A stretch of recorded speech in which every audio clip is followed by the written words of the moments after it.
I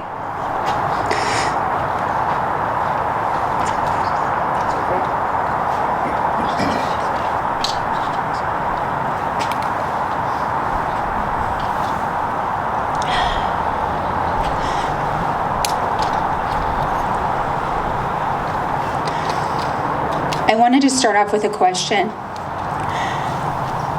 This has been so hard.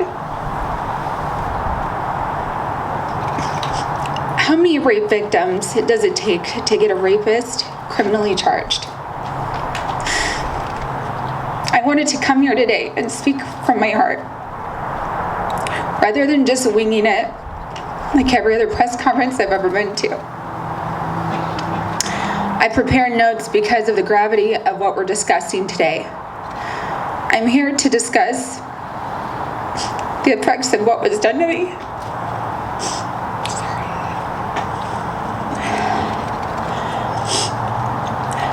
The sad reality is that the state of California is saying that although there's compelling evidence from multiple sources on 15 separate accounts of rape, he is about to walk free.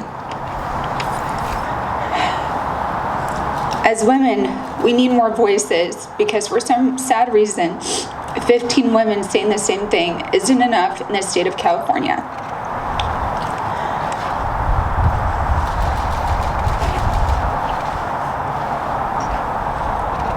As you heard, out of every 1,000 sexual assaults, only 310 are reported to police.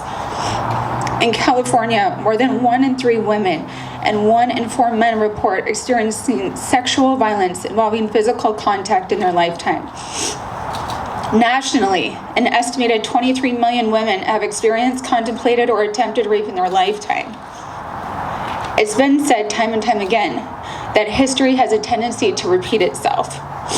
If nothing is done, a rapist will repeat their behavior, especially if there are no consequences.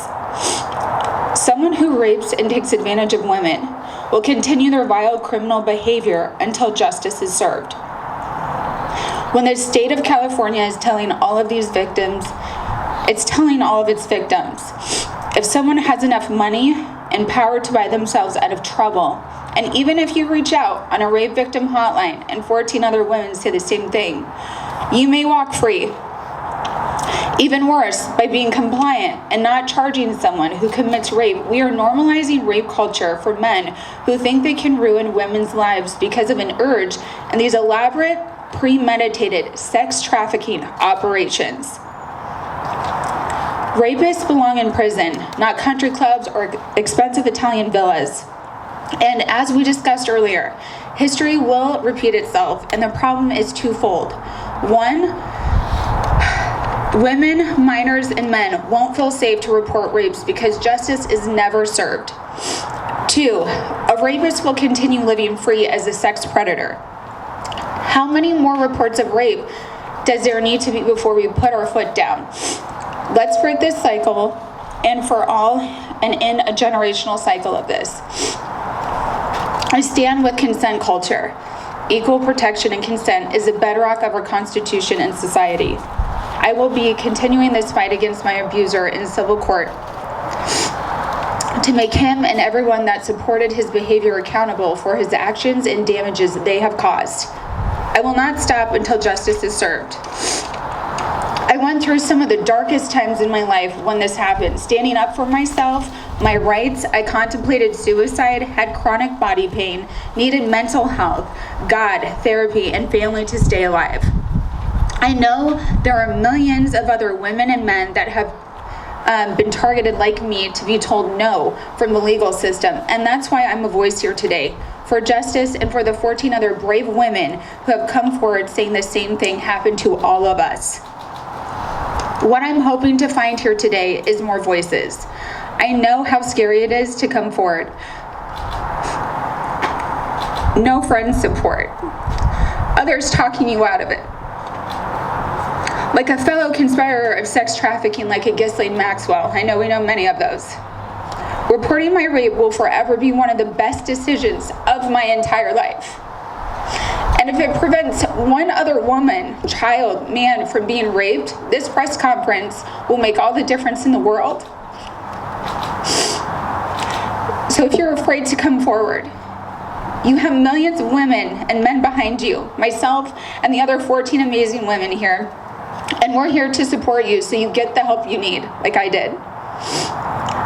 I wish that the government officials, attorney generals, investigators acted on this and listened to 14 other women prior to my rape so that I would not have gotten raped and be up here today.